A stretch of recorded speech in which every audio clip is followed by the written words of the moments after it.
Hello student, आप सभी का स्वागत हमारे YouTube channel study with reading में। स्टूडेंट, आज हम पढ़ने वाले हैं भारतीय राष्ट्रीय कांग्रेस की स्थापना, यानी कि भारतीय राष्ट्रीय आंदोलन में जो स्वतंत्रता प्राप्ति के लिए संघर्ष किए जा रहे थे उससे रिलेटेड प्रश्न जो है आर ओ के एग्जाम में पूछे जाते हैं। और ये स्पेशली टॉपिक आपका मेंशन भी किया गया है। आर और यूपीपीएससी जैसे एग्जामों के लिए ये स्पेशली टॉपिक जो है निर्धारित किया गया है, आपके सिलेबस में ये टॉपिक है। तो आप सभी से रिक्वेस्ट है कि प्लीज़ वीडियो को पूरा देखा करें, लास्ट में एक लाइक, एक शेयर और एक कमेंट जरूर किया करें। अगर आप सभी को इसका पीडीएफ चाहिए तो मैं इस वीडियो के कमेंट बॉक्स के नीचे अपना टेलीग्राम लिंक दे दूंगा, आप वहां से इसका पीडीएफ डाउनलोड कर सकते हैं। ये भारतीय राष्ट्रीय आंदोलन से संबंधित 6 से 7 पार्ट रहेगा। चाहता तो मैं 2 से 3 पार्ट में समाप्त कर देता, लेकिन जरूरी नहीं है, क्योंकि वीडियो अगर 20 से 22 मिनट की रहेगी तो अब आप उसे अच्छी तरह से देखेंगे और समझेंगे। ठीक है, तो 6 से 7 वीडियो में समाप्त हो जाएगा। इसके बाद भारतीय राष्ट्रीय आंदोलन से संबंधित जो भी प्रश्न विगत वर्षों में पूछे गए थे आर ओ यूपीपीएससी जैसे एग्जामों में, मैं सभी को एक साथ लाकर आपके सामने रख दूंगा। तो 2 से 3 वीडियो में हम प्रश्न कर लेंगे और इसके बाद थ्योरी क्लास हम 5 से 6 वीडियो में कर लेंगे। तो 7-8 वीडियो में हमारा भारतीय राष्ट्रीय आंदोलन समाप्त हो जाएगा। ठीक है, तो बस आप सभी को इतना ही करना है कि हमारे साथ बने रहें, 20 से 22 मिनट हमारे साथ बने रहेंगे। और ये हो सकता है कि अगर डेली नहीं चलेगा तो एक दिन गैप करके हम थर्ड डे इसका टॉपिक जरूर लेकर आएंगे। ठीक है, क्योंकि हर सब्जेक्ट थोड़ा थोड़ा करके एक साथ लेके चलना चाहते हैं, तो इसलिए जरूरी है कि थोड़ा थोड़ा करके हम सब सब्जेक्ट पढ़ेंगे। तो कल मैंने हिंदी का डाला था और इसके बाद यूपी स्पेशल से टॉपिक जो बहुत ही महत्वपूर्ण है आर ओ के लिए, वो तो हमारा चल ही रहा है। आप प्ले लिस्ट में वीडियो जाकर देख सकते हैं। ठीक है, तो भारतीय राष्ट्रीय आंदोलन के बारे में आपको थोड़ा सा पहले बता दें कि भारत में आपको पता ही है कि अंग्रेजी शासन का हुकूमत चल रहा था और इसके बाद जो भारतीयों का गुस्सा था वो डायरेक्ट अंग्रेजों पर ना फूटे, अंग्रेजों के ऊपर ना फूट पड़े, उसके लिए अंग्रेजों ने एक संगठन की स्थापना करी थी जिसका क्या नाम था, इंडियन नेशनल कांग्रेस। तो उसकी स्थापना कब करते हैं, 1885 ईस्वी में। किसके द्वारा किया जाता है, A.O. ह्यूम के द्वारा किया जाता है।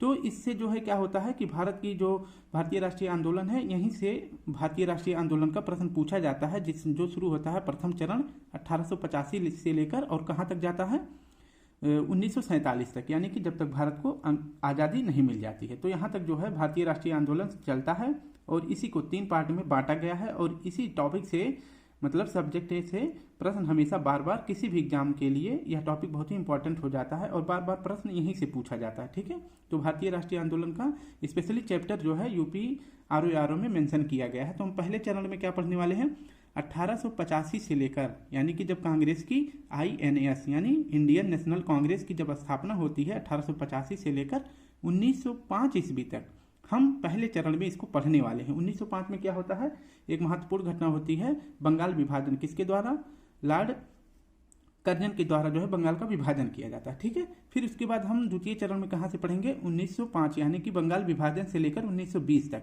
1920 तक जो है खत्म होते होते जो है महात्मा गांधी जी जो कि दक्षिण अफ्रीका से भारत में आ जाते हैं। पहले तो वो सक्रिय रूप से कहाँ पर कहाँ पर भागीदारी कर रहे थे गांधी जी, दक्षिण अफ्रीका में।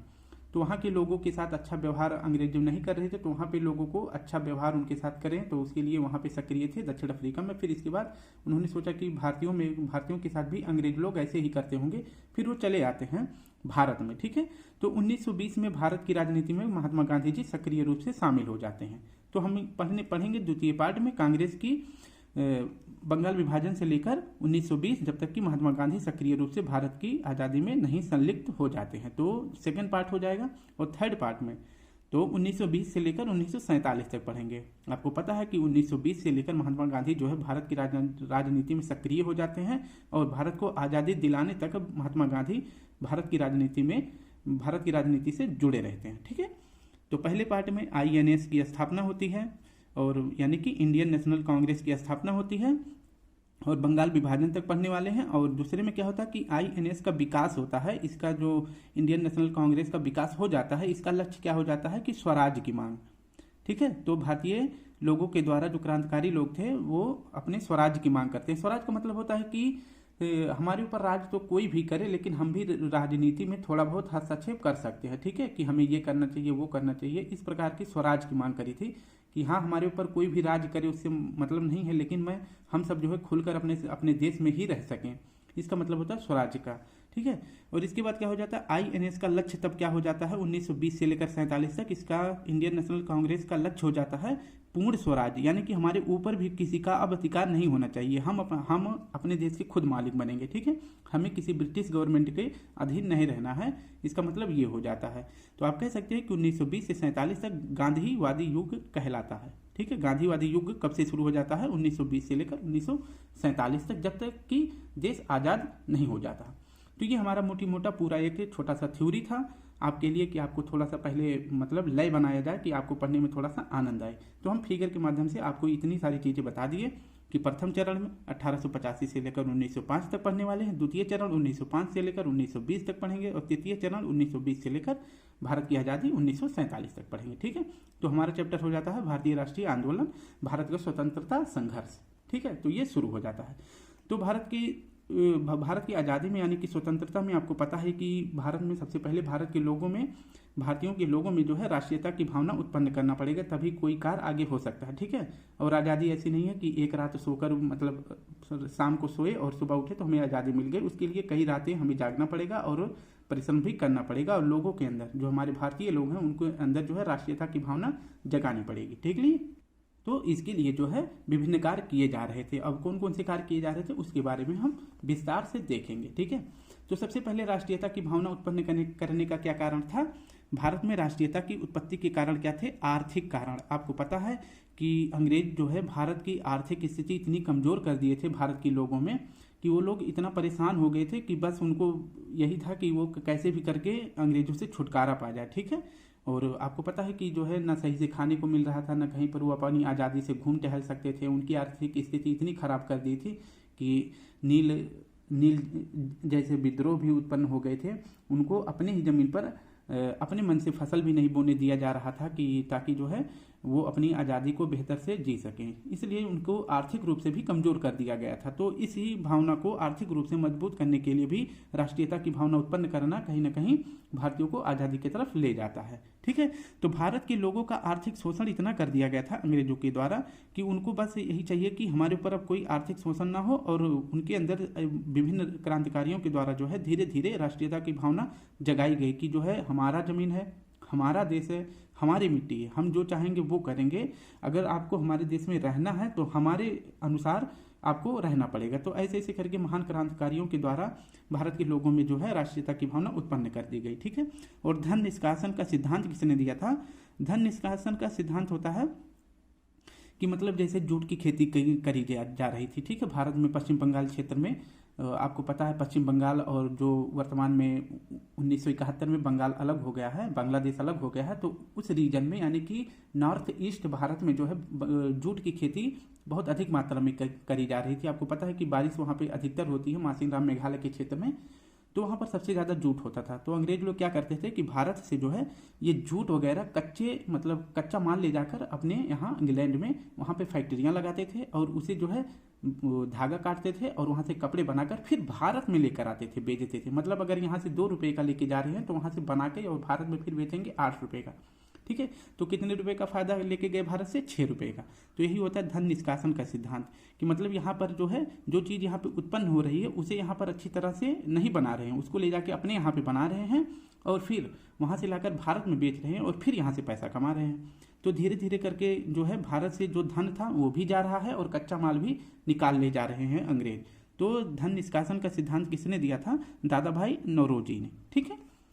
अब इसके बाद दादा भाई नौरोजी की एक प्रसिद्ध बुक है जिसमें इन्होंने उस बुक का क्या नाम है बार बार पूछा भी गया है कि poverty and un British rule in India, ठीक है। यह पुस्तक का प्रकाशित हुई थी तो 1867 से लेकर 1867 से लेकर 68 के बीच में यह बुक प्रकाशित हुई थी। और poverty and un British rule in India ये किसकी पुस्तक हो जाती है, दादा भाई नौरोजी की। आप सभी से एक रिक्वेस्ट है कि हमारे यूट्यूब के चैनल में मतलब यूट्यूब पर प्लेलिस्ट में एक टॉपिक है भारतीय राष्ट्रीय आंदोलन, ठीक है। आप वहाँ से भी देखेंगे तो आपको बहुत सारे प्रश्न मिल जाएंगे हर महान व्यक्ति के बारे में, जैसे आपके हो गए दादा भाई नौरोजी, ईश्वर चंद्र विद्यासागर, इन सभी के बारे में मैंने अच्छे से एक्सप्लेन करा है। और ज़्यादा बड़ी वीडियो नहीं है, 10 से 12 मिनट की वीडियो है। और आपको उससे बाहर एक भी प्रश्न जैसे दादा भाई नौरोजी से संबंधित आपको वो वीडियो देखने के बाद आपको कोई भी वीडियो दादा भाई नौरोजी से नहीं देखना पड़ेगा। तो आप वहाँ पे जाके देखेंगे तो सेम चीज़ें, धन निष्कासन की theory, poverty and un-British rule in India,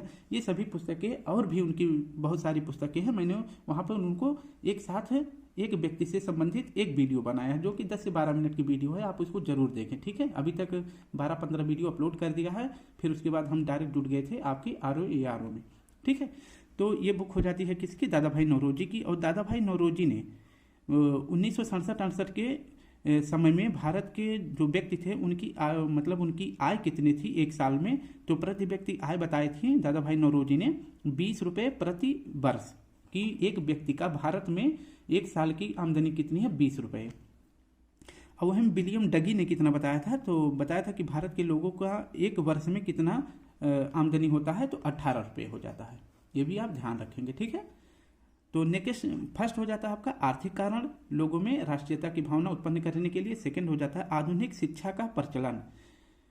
आपका मतलब ये आधुनिक शिक्षा का प्रचलन आप देख सकते हैं कहीं ना कहीं जो है इसकी शुरुआत अंग्रेजों के द्वारा भारत में नहीं पूरे विश्व में की जाती है, क्योंकि उस समय पर जो है पूरे विश्व में जो है 90% देशों पर जो है किसका अधिकार था, अंग्रेजों का। मुट्ठी भर अंग्रेज थे, पूरे विश्व में जो है इनकी मतलब तू चल रही थी। ठीक है, तो उस समय पर आधुनिक शिक्षा का प्रचलन के माध्यम से, जैसे कि अंग्रेज चाहते थे कि जो है अगर हम पूरे भारत पे अपना कब्जा करना चाहते हैं तो हमें ज़्यादा लोगों की आवश्यकता पड़ेगी। और अंग्रेज मतलब और यूके यानी ब्रिटेन, लंदन में जो है इतने लोग थे नहीं कि जो है पूरे भारत पर जो है अपना अधिकार कर सके। तो उनको कहीं ना कहीं ज़रूरत पड़ी कि जो है भारत के ही लोगों को शिक्षित किया जाए, मतलब अंग्रेजी शिक्षा दी जाए और उन्हें वेतन देकर अपने साथ कर लिया जाए। तो उन्होंने अपने यहाँ के पश्चिमी शिक्षा और पश्चिमी कल्चर को यहाँ के लोगों के अंदर डालना शुरू करा। तो जो क्रांतिकारी लोग थे उन्हें लग गया था, जो पढ़े लिखे समाज थे उन्हें लग गया था कि ये जो है भारत के लोगों को अपने साथ लेने के लिए ये चाल चल रहे हैं, उन्हें शिक्षा दे रहे हैं और इसके बाद वो अपने मतलब अपने समूह में ले जाएंगे। तो इस प्रकार से लोगों के अंदर भी एक गुस्सा हो गया था कि ये हमारे ही लोगों को शिक्षा देके और हम ही के ऊपर राज करवाना चाहते हैं। तो ये पहचान शिक्षा और वेशभूषा को बढ़ावा देकर जो है अपने भारतीयों को अपने साथ ले रहे थे। तो जो क्रांतिकारी लोग थे वो भी और लोगों से रिक्वेस्ट कर रहे थे कि आप लोग ऐसा ना करें, क्योंकि अगर जितने लोग अंग्रेजों के साथ जुड़ते जाएंगे हम उतने कमज़ोर होते जाएंगे। तो जो समझदार लोग थे वो जो है अपनी राष्ट्रीयता को समझ रहे थे।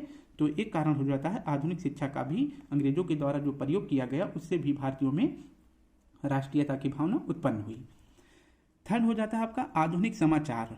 आधुनिक समाचार के माध्यम से भी जो है लोगों में जागरूकता फैलाई गई, राष्ट्रीयता की भावना उत्पन्न कर दी गई कि कोई खबर कहीं पे अंग्रेज द्वारा किसी क्षेत्र में जैसे लोगों पर अत्याचार कर दिया जा रहा था तो उस समय अखबार में उसे छाप कर जो है समाज में फैलाया जा रहा था। तो लोगों के अंदर भी कहीं ना कहीं हाँ ये लग रहा था कि अंग्रेज गलत है, ये हमारे साथ गलत कर रहे हैं।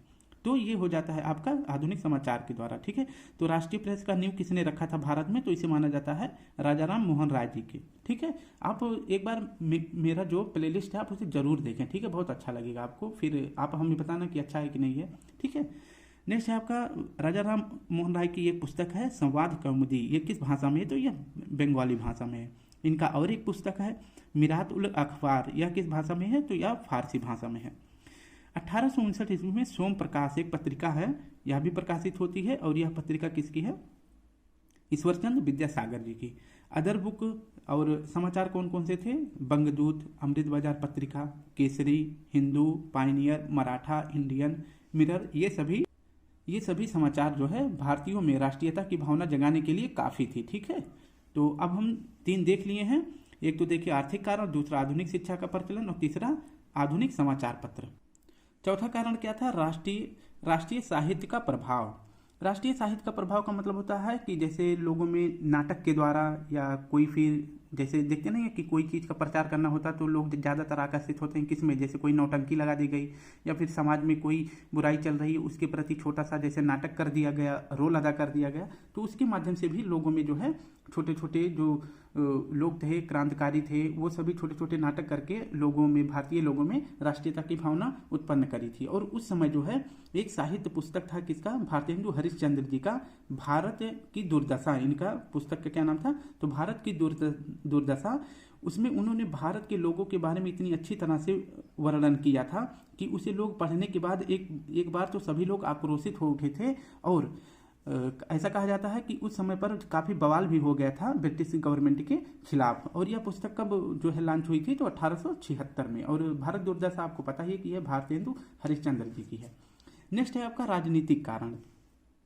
आपको पता है कि मुगल के पतन होने के साथ साथ ही अंग्रेजों का जो है उत्थान होने लगा। जैसे जैसे मुगल ढीले पड़ गए, यानी कि इनका पतन होने लगा, वैसे जो ब्रिटिश थी वो धीरे धीरे भारतीयों को अपने कंट्रोल में ले रही थी।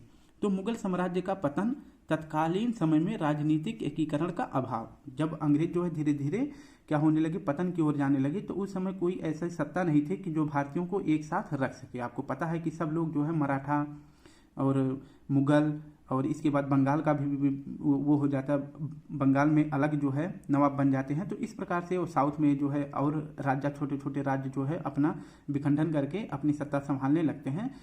तो उसमें जो है कहीं ना कहीं ये प्रभाव पड़ता है भारतीयों में कि एकता की कमी हो जाती है। ठीक है, तो कोई इतना शक्तिशाली साम्राज्य नहीं बन सका था अंग्रेजों के आने के बाद कि पूरे अंग्रेजों को खदेड़ सके और पूरे भारतीयों को एकजुट कर सके। तो राजनीतिक हस्तक्षेप जो है भारत की अंग्रेजों के साथ, मुगलों के साथ साथ पतन की ओर चल गई थी। ठीक है, तो अंग्रेजों का शासन के जब अंग्रेज देखे कि जो है भारत में जो है अब कोई राजनीतिक सत्ता इतनी मजबूत नहीं है कि हमें रोक सके, तो उसके लिए उन्होंने पुनः एकीकरण में अपनी सहायता करी। मतलब वो लोग फिर से भारतीयों को एक करें। ठीक है, और उनके ऊपर जब अधिकार करते गए धीरे धीरे, तब जो है राजनीतिक कारण में देखे कि जो भारतीय लोग हैं ये काफ़ी पीछे हो रहे हैं, तो ये भी राष्ट्रीयता की भावना के लिए जिम्मेदार कारण बन जाता है। तीव्र परिवहन तथा संचार माध्यमों का विकास, ये सबसे इंपॉर्टेंट है। राष्ट्रीयता की भावना जगाने के लिए तीव्र परिवहन तथा संचार साधनों का विकास, ये सबसे महत्वपूर्ण कारण हो जाता है भारतीयों के लिए। तो इसमें सबसे पहले देखते हैं रेलवे राष्ट्रीयता के उत्थान में सहायक होगी। ये बात किसने कही थी, तो कार्ल मार्क्स ने कही थी। पहले एक बार सबका बता देते हैं, फिर इसके बाद आपको अच्छे से समझा देंगे। ठीक है, रेलवे भारत के लिए वह कार्य कर देगी जो बड़े बड़े वंशों ने पहले कभी नहीं किया था। ये बात किसने कही थी, एडिसन ने 1865 में। तो पहला पॉइंट क्लियर करते हैं, रेलवे राष्ट्रीयता के उत्थान में सहायता करेगी। तो इसका मतलब हो जाता है कि आपको पता ही है कि जो 1853 में जो है लॉर्ड डलहौजी के शासनकाल में भारत में जो है रेलवे की शुरुआत की जाती है। तो रेलवे से क्या होता है कि एक जगह से दूसरे जगह पर ट्रेन जाती है, तो उसमें इस क्षेत्र के मतलब बंगाल से भी, मद्रास के भी, बॉम्बे के और उत्तर भारत के, पश्चिमी भारत के, इन सभी जगह के आदमी जो है एक दूसरे से बातचीत करना शुरू कर देते हैं। ठीक है, तो बात करते हैं कि हमारे यहाँ पे अंग्रेजों ने ये क्या किया, वो कहते हैं हमारे यहाँ पे ये क्या किया, मतलब ये कर दिया गया अंग्रेजों के द्वारा, यहाँ पे मार रहे हैं, यहाँ पर पीट रहे हैं। तो इस प्रकार की भावना जो है लोगों से आप बातचीत करने के माध्यम से जो है रेलवे ने बहुत बड़ा योगदान निभा दिया कि लोगों को एकजुट करने में। ठीक है, और क्या हुआ कि जो है धीरे धीरे और संचार माध्यम जो है, जो पेपर बंगाल से निकल रहा था वो ट्रेनों के माध्यम से जो है साउथ तक जाने लगा, पश्चिम तक जाने लगा, बॉम्बे तक जाने लगा। तो ऐसे ऐसे करके जो है संचार का भावना भी जो है लोगों में फैलने लगा। ठीक है, क्योंकि समाचार पत्र जो है एक क्षेत्र में ना रहकर वो ट्रेनों के माध्यम से दूर दूर तक जाने लगा। तो ये भी जो है कहीं ना कहीं राष्ट्रीयता भारतीयों में जगाने के लिए काफ़ी था। सातवां कारण देखते हैं, सामाजिक धार्मिक पुनर्जागरण। स्वदेशी राज्य सर्वोपरि व सर्वोत्तम होता है। ये बात किसने कही थी, तो यह स्वामी दयानंद सरस्वती ने कही थी। मैं सा शरीर भारत हूँ, सारा भारत मेरा शरीर है, ये स्वामी राम तीर्थ ने कहा था। ये तो हो गया आपका पॉइंट। अब देखते हैं कि सामाजिक और धार्मिक पुनर्जागरण में आपने देखा होगा कि जब भारत में अंग्रेज आए थे तो वो धीरे धीरे पूरे भारत पर कब्जा कर रहे थे। ठीक है, और उन्होंने ये सोचा कि अगर हमें पूरे भारत पर कब्जा करना है तो लोगों को शिक्षित करना पड़ेगा। तो वो लोग अपने पादरियों को, ठीक है, और जो उनके धार्मिक संत वंत थे वो भारत में धीरे धीरे इंटर कर रहे थे, प्रवेश यहाँ पर लेकर आके जो है लोगों को शिक्षित करा रहे थे, अंग्रेजी शिक्षा दे रहे थे। और भारतीयों के जो धर्म थे, समाज थे, उनको वो गलत बता रहे थे कि हाँ ये गलत है, भगवान ऐसे हैं वैसे हैं, तो कर रहे थे। तो भी जो है जो सामाजिक लोग थे, यानी कि जो संत लोग थे भारत के, उन्होंने जो है देखा कि ये हमारे देश के साथ, हमारे लोगों के साथ ये गलत कर रहे हैं। तो फिर इन्होंने भी समझाने का अपने लोगों को प्रयास किया कि हाँ कुछ लोग हमारे, मतलब कुछ चीज़ें हमारे समाज में गलत है, उसे हम दूर कर सकते हैं, कि ताकि हमारे वेदों में ये लिखा हुआ है, कहीं नहीं लिखा हुआ कि सती प्रथा अच्छी चीज़ है, या फिर बहुविवाह, बाल विवाह, ये सभी जो है अच्छी चीज़ें हैं, कहीं नहीं लिखा है। अंग्रेज जो है कह रहे थे कि नहीं ये इनका जो ग्रंथ है ये खराब है। इस तरह की शिक्षा जब दे रहे थे तो जो पढ़े लिखे भारतीय थे, जैसे स्वामी दयानंद सरस्वती, राजा राम मोहन राय, राम तीर्थ, ये सभी, विवेकानंद, ये सब अपना जो है अपने स्तर पर जो है भारतीय समाज को सुधारने में लग गए थे। ठीक है, तो ये भी जो है भारतीयों में राष्ट्रीयता की भावना के लिए इम्पॉर्टेंट कारण हो जाता है। भेदभावपूर्ण नीतियाँ, आपको पता है कि अंग्रेज जो है भारतीयों के साथ कितना भेदभाव कर रहे थे। आपको जैसे बता दें कि एक ही पोस्ट पर मान लीजिए कि टीचर बना दिए, मतलब भारतीयों को और अंग्रेजों को किसी स्कूल में भेज दिए गए, एक ही पद पर एक ही वेतन के साथ जो है मतलब नियुक्त कर देते हैं अंग्रेज। तो इसमें क्या होता है कि जैसे किसी को हेडमास्टर बना दिए, हिंदू को मतलब सॉरी किसी भारतीय को और किसी अंग्रेज को, तो हेडमास्टर के पद पर अगर एक वेतन निर्धारित कर देते हैं तो वो सिर्फ एक वेतन देते थे अपने यहाँ के लोगों को, मतलब अंग्रेजों को मान लीजिए 10 देते थे तो उसी पद के लिए भारतीयों को कितना देते थे, 5,000 देते थे। ठीक है, तो इस तरह के भी भेदभाव करने लगे कि जो है पद पर तो एक समान पद पर नियुक्त करने के बाद भी उन्हें जो है वेतन में कम दिया जाता था और अपने लोगों को ज़्यादा वेतन देते थे। तो ये भी जो है कहीं ना कहीं राष्ट्रीयता की भावना के लिए जिम्मेदार हो जाता है। अब देखते हैं कांग्रेस से पहले की राजनीति के संगठन कौन कौन से थे। यहाँ से क्वेश्चन बहुत ज़्यादा पूछा जाता है। ठीक है, मैं सिर्फ आपके माइंड में थोड़ा सा ये कर रहा था कि हाँ आपको लगे कि उस काल में लोगों के ऊपर क्या क्या गतिविधियाँ बीत रही थी। ठीक है, क्या क्या कंडीशन वहाँ के उस समय के लोगों के साथ चल रही थी। अब क्वेश्चन आपका यहाँ से बनने वाला है। ठीक है, बस 5 से 10 मिनट वीडियो देखेंगे, इसके बाद जब नेक्स्ट टॉपिक आएगा वो छोटा छोटा रहेगा, क्योंकि एक बार आपको उस लय में ले जाने के लिए थोड़ा सा बात को बताने में और समझाने में थोड़ा टाइम लग जाता है। तो आप इतना करेंगे कि आधा घंटे से ज़्यादा बड़ी वीडियो ना बने। ठीक है, तो सबसे पहले देखते हैं कि कांग्रेस से पहले के जो राजनीतिक संगठन थे कौन कौन से थे। तो सबसे महत्वपूर्ण संगठन था बंग भाषा प्रकाशन। ठीक है, बंग भाषा प्रकाशक सभा। तो इसकी स्थापना कब की गई थी, तो 1836 में, और कहाँ पर, कलकत्ता में, और किसके द्वारा, राजा राम मोहन राय जी के द्वारा इसकी स्थापना की गई थी। लेकिन ये प्रचलन में कब आया था, तो 1836 में आया था। और आपको पता है कि राजा राम मोहन राय जी की मृत्यु कब हुई थी, तो 1833 में हो जाती है। कहाँ, ब्रिस्टल यूके में ही। ठीक है, क्योंकि ये जो है राजा राम मोहन राय जी को अकबर द्वितीय भेज दिए थे, कहाँ पर, ब्रिटेन में, अपनी पेंशन को बढ़वाने के लिए। तो बंग भाषा प्रकाशक सभा की स्थापना 1836 में करी गई थी कलकत्ता में राजा राम मोहन राय जी के द्वारा। जमींदारी एसोसिएशन की स्थापना कब की गई थी, तो यह किया गया था 1838 में। इसकी भी स्थापना कहाँ हुई थी, कलकत्ता में। यह क्वेश्चन पूछा गया है, और किसके द्वारा, द्वारिकानाथ टैगोर जी के द्वारा। जमींदारी एसोसिएशन को हिंदी में, अंग्रेजी में क्या कहते हैं, लैंड होल्डर्स सोसाइटी। तो लैंड होल्डर्स सोसाइटी के जो भारतीय सचिव थे वो कौन थे, प्रसन्न कुमार ठाकुर थे। जबकि अंग्रेजी सचिव कौन थे, तो विलियम काब्री थे। और इसके बाद लंदन में जो प्रतिनिधि थे जमींदारी एसोसिएशन के, वो थे जॉन क्रॉफर्ड। ठीक है, नेक्स्ट है Bengal British India society. Bengal British India society, इसकी स्थापना कब हुई थी, तो इसकी स्थापना हुई थी 1843 ईस्वी में, 1843 ईस्वी में। किसके द्वारा, जॉर्ज थॉमसन के द्वारा। स्टूडेंट, आप सभी से एक बार बता दें कि मैंने जो भी लिखा है वो बिल्कुल सही लिखा है। अगर मुझसे कभी जैसे 1853 बोल दिया था तो इस पर गौर ना करें, क्योंकि मैंने जो लिखा है वो बिल्कुल सही लिखा है। ठीक है, तो ज़्यादातर हमारे जो नोटबुक है इस पर आप बिलीव करना। वैसे कभी कभी फ्लो में निकल जाता है इधर उधर, तो क्षमा करना उसके लिए। बाकी जो मैंने लिखा है बिल्कुल सही लिखा है। तो बंगाल ब्रिटिश इंडिया सोसाइटी की स्थापना कब हुई थी, 1843 ईस्वी में। किसके द्वारा, जॉर्ज थॉमसन के द्वारा। ब्रिटिश इंडिया एसोसिएशन, इसकी स्थापना कब हुई थी, तो ब्रिटिश इंडिया एसोसिएशन की स्थापना हुई थी 28 अक्टूबर 1851 में। किसके द्वारा, राधाकांत देव जी के द्वारा। अब देखते हैं कि जो है ब्रिटिश इंडिया एसोसिएशन की स्थापना जो है दो संस्थाओं को मिलाकर कर दी जाती है। एक तो आपका हो जाता है जमींदारी, मैंने बताया था, जिसे क्या कहते थे, लैंड होल्डर्स सोसाइटी को, और बंगाल ब्रिटिश इंडिया जो ऊपर वाला है, बंगाल ब्रिटिश इंडिया, इन दोनों को मिलाकर जो है ब्रिटिश इंडिया एसोसिएशन की स्थापना की जाती है 1851 में, 28 अक्टूबर 1851 में। किसके द्वारा, राधाकांत देव जी के द्वारा। ब्रिटिश इंडिया एसोसिएशन का अन्य नाम भी क्या रखा गया था, भारतवर्षीय सभा रखा गया था। इसके जो है मुख्य पत्र कौन थे, तो इसके मुख्य पत्र था हिंदू पेट्रियट था। और नील विद्रोह की जांच हेतु आयोग की मांग किसने करी थी, तो ब्रिटिश इंडिया एसोसिएशन ने करी थी। नील विद्रोह कब हुआ था, 1859 ईस्वी के नियर अबाउट हुआ था। तो इसकी जांच के लिए भी किसने मांग करी थी, तो ब्रिटिश इंडिया एसोसिएशन ने। ये पॉइंट आप याद रखेंगे, ठीक है, इंपॉर्टेंट है। और इसके द्वारा जो है ब्रिटिश इंडिया एसोसिएशन के द्वारा जारी की जाने वाली पत्रिका कौन सी थी, मुख्य पत्र कौन था, तो हिंदू पेट्रियट था। नेक्स्ट है हमारा 5वां, देखते हैं इंडियन लीग। इंडियन लीग की स्थापना कब हुई थी? तो सितंबर 1875 में। और इसकी स्थापना किसने किया था? शिशिर कुमार घोष ने। शिशिर कुमार घोष की एक पत्रिका है जिसका क्या नाम है? अमृत बाजार पत्रिका। ये कई बार पूछा गया है कि अमृत बाजार पत्रिका किसका है? 4 ऑप्शन दे दिया जाएगा, तो सही जवाब हो जाएगा आपका शिशिर कुमार घोष। नेक्स्ट है आपका Calcutta students association. Calcutta student association की स्थापना 1875 में किया गया था। किसके द्वारा? आनंद मोहन बोस जी के द्वारा। नेक्स्ट है आपका इंडियन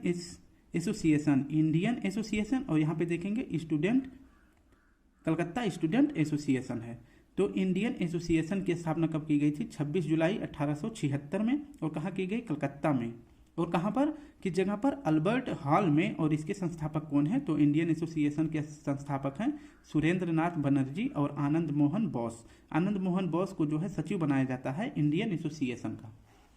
नेक्स्ट देखते हैं, अब हम सिविल सर्विसेज आंदोलन चलाया जाता है। सिविल सर्विसेज आंदोलन किसके द्वारा चलाया जाता है? तो यह चलाया जाता है इंडियन एसोसिएशन के द्वारा। और सिविल सर्विसेज आंदोलन का अन्य नाम क्या था? तो भारतीय जनपद सेवा आंदोलन भी कहा जाता है। अब हम सिविल सेवा के बारे में थोड़ी सी जानकारी पढ़ लेते हैं कि किसने सिविल सेवा की शुरुआत की थी।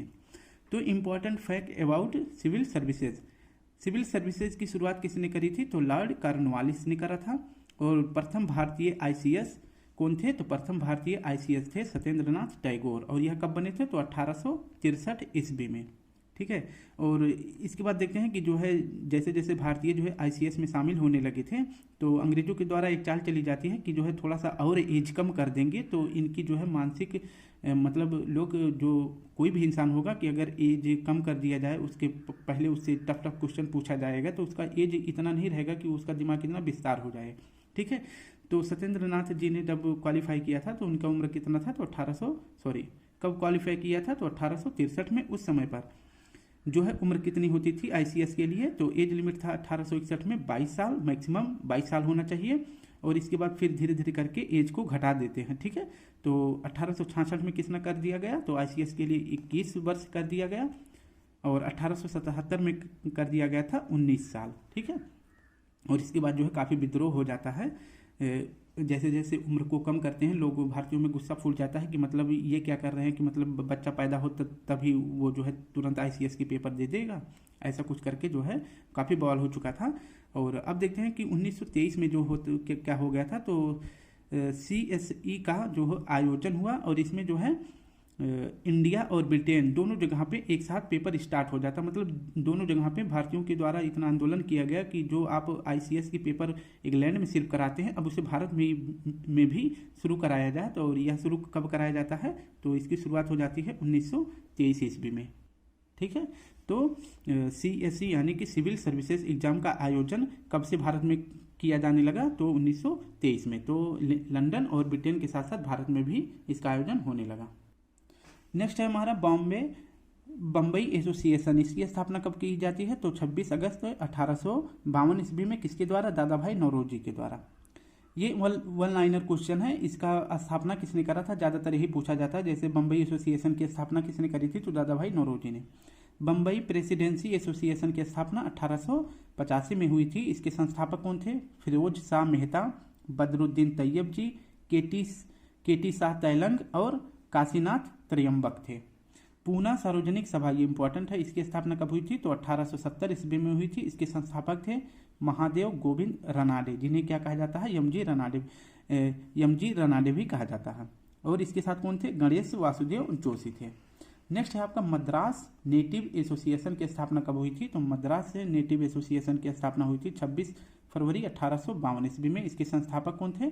तो गजलू लक्ष्मी नरसी चट्टी। कौन थे? गजलू लक्ष्मी और नरसी चट्टी थे। मद्रास महाजन की सभा कब हुई थी? मद्रास महाजन सभा की स्थापना 1884 में हुई थी। और इसके संस्थापक कौन थे? यम वीर राघवाचारी और जी सुब्रमण्यम थे। जी सुब्रमण्यम अय्यर और आनंद चारलू। नेक्स्ट है आपका लंदन इंडियन कमेटी। इसकी स्थापना कब हुई थी? तो 1862 में लंदन में इसकी स्थापना हुई थी। और इसकी स्थापना किसने किया था? पुरुषोत्तम मुदालियर ने। नेक्स्ट है आपका लंदन इंडियन सोसाइटी। ये है लंदन इंडियन कमेटी है और ये लंदन इंडियन सोसाइटी है। इसकी स्थापना 1865 लंदन में ये भी किया गया था। किसके द्वारा? दादा भाई नौरोजी के द्वारा। तो दादा भाई नौरोजी इंपॉर्टेंट टॉपिक हो जाता है इनसे संबंधित। तो इन्होंने बम्बई एसोसिएशन की भी स्थापना करी थी। नेक्स्ट हमारा ईस्ट इंडियन एसोसिएशन।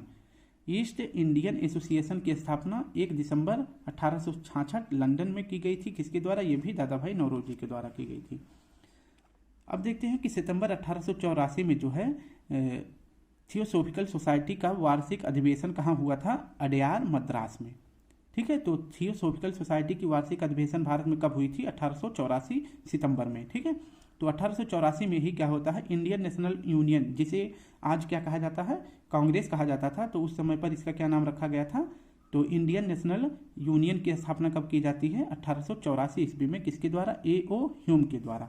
ठीक है, लेकिन उसी के अगले साल 25 दिसंबर 1885 को इंडियन नेशनल कांग्रेस कर दिया जाता है। इंडियन नेशनल यूनियन का नाम बदल के इंडियन नेशनल कांग्रेस कर दिया जाता है। ठीक है, और क्या होता है कि A.O. ह्यूम द्वारा जब इंडियन नेशनल यूनियन की स्थापना करना होता है तो ये जाते हैं कहाँ पर? शिमला में, क्योंकि शिमला में उस समय पर 1884 के पास जो है इंडियन नेशनल यूनियन की स्थापना होती है। तो इसकी स्थापना करने से पहले A.O. ह्यूम जो है ये कहाँ जाते हैं? शिमला में। शिमला में क्यों जाते हैं? क्योंकि उस समय पर भारत के गवर्नर जनरल जो थे डफरिन से पूछकर, मतलब डफरिन से डिस्कस करना चाहते थे कि जो है भारतीयों का गुस्सा हमारे प्रति इतना ज़्यादा ना बढ़ जाए कि एक दिन हमारे ही ऊपर सभी का गुस्सा फूट जाए, और अगर ऐसा हुआ तो हम सभी इतने कम हैं, हम इन पर कंट्रोल नहीं कर सकते हैं, और आप देख रहे हैं कि इन पर अत्याचार हमारे द्वारा बहुत ज़्यादा हो रहा है, तो जाहिर सी बात है कि इनका गुस्सा तो फूटेगा। तो यही बात जो है A.O. ह्यूम करने के लिए डफरिन के पास जाते हैं और बोलते हैं कि जो है अंग्रेजों का मतलब राजनीति में हस्तक्षेप है, उसके लिए हमें बीच में कुछ न कुछ अपना क्या मीडिएटर बना देना चाहिए, ताकि जो है जो भारतीय लोग हैं उनका गुस्सा हमारे ऊपर डायरेक्ट ना फूटकर जो बीच में मीडिएटर है उनके ऊपर फूटे। तो इसलिए उन्होंने किसकी स्थापना कर दी थी? इंडियन नेशनल यूनियन की स्थापना कर दी थी। ठीक है, और उस समय पर क्या कहा था A.O. ह्यूम ने डफरिन से कि कांग्रेस क्रांतिकारी असंतोष के लिए एक सुरक्षा यानी कि सेफ्टी वॉल्व का कार्य करेगी। तो इन्होंने डफरिन से क्या कहा कि जो है अगर हम कांग्रेस की स्थापना कर देते हैं तो जो लोगों में गुस्सा भरा हुआ है उससे हम बच जाएंगे। किसके माध्यम से? तो कांग्रेस के माध्यम से, ताकि लोगों का गुस्सा किस पर फूटेगा? क्वेश्चन पूछेंगे किससे? कांग्रेस से। हमारे पास वो डायरेक्ट नहीं आएंगे, क्योंकि हमारे पास डायरेक्ट कौन आएगा? हमारे पास जो हम संगठन बनाएंगे, कांग्रेस की स्थापना करेंगे, वो लोग हमारे पास आएंगे और हमसे बोलेंगे कि सरकार ये काम करना है, सरकार वो काम की मांग कर रहे हैं, लोग इसकी मांग कर रहे हैं। तो हमारा उनका गुस्सा हमारे ऊपर ना आके कांग्रेस के ऊपर फूटेगा और हम जो है भारत में राज्य करते रहेंगे। तो फिर कांग्रेस की स्थापना कर दी जाती है 1884 ईस्वी में इंडियन नेशनल यूनियन के नाम से, जिसे 25 दिसंबर 1885 में इसका नाम बदल के क्या कर दिया जाता है? Indian national Congress. और इसकी स्थापना कहाँ की जाती है? बॉम्बे में। ठीक है, तो ये आज का हमारा टॉपिक था स्टूडेंट। अब हम कल से अच्छी तरह से पढ़ने वाले हैं और इतनी बड़ी वीडियो नहीं होगी, क्योंकि आज की वीडियो समझाने में और बताने में बहुत टाइम लग गया है। आई नो ज़्यादा नहीं, 2-3 पेज पढ़ाए हैं, लेकिन बताने में टोटल जो है कितना पेज? 1-2 ही पेज बताया हूँ। तो इसमें जो है देख रहे हैं कि आप 33 मिनट लग गया। अगर आप सभी को इसका PDF चाहिए तो मैं इस वीडियो के कमेंट बॉक्स के नीचे अपना टेलीग्राम लिंक दे दूंगा, आप वहाँ से इसका PDF डाउनलोड कर सकते हैं। कल से अच्छी तरह से पढ़ेंगे, कल नहीं है परसों पढ़ेंगे, क्योंकि लिखने में ज़्यादा टाइम लगता है और भी टॉपिक हैं। तो बस आप सभी अपना प्यार बनाए रहे, कल फिर मिलते हैं आप सभी के साथ। आज के लिए जय हिंद, जय भारत।